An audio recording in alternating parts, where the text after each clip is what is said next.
Tropical Hurricane Ilsa crossed the Western Australian coast as a severe, Category 5 system and then began to gradually weaken. Inner Way.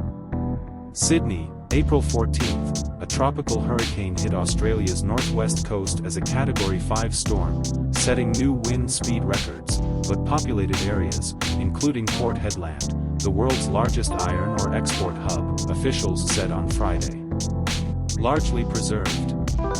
Hurricane Ilsa made landfall early Friday morning with its highest intensity on a scale of 1 to 5, and then moved inland as emergency teams called on several remote communities along the storm's path to seek shelter and stay indoors.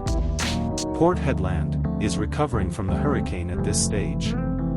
We did not receive any calls for help overnight, Western Australian State Emergency Services Inspector Peter Sutton told ABC television. So it looks like larger populated areas have really recovered from the damage.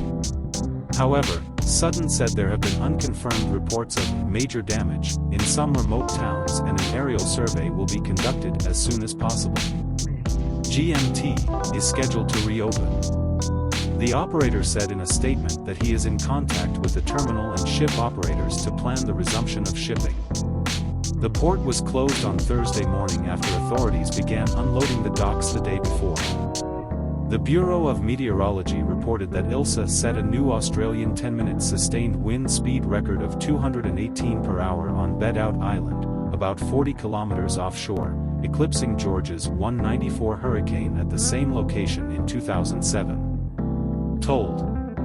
The storm was downgraded to Category 3 by the Weather Bureau earlier on Friday, but officials warned the storm could pick up winds of up to about 170 kilometers per hour. As we move inland and the sun rises, we can still expect a severe tropical hurricane to occur, said Shenagh Gamble, the Weather Bureau's hazard response manager. Ilsa is expected to drop to a tropical low overnight and move into the southern parts of the Northern Territory. Heavy rain bursts are expected in some areas, possibly triggering flash flooding. Destructive winds may hit the remote inland mining town of Telfer, where Newcrest Mining operates a gold and copper mine. As reported by Renju Jose from Sydney, editing by Shri Navaratnam.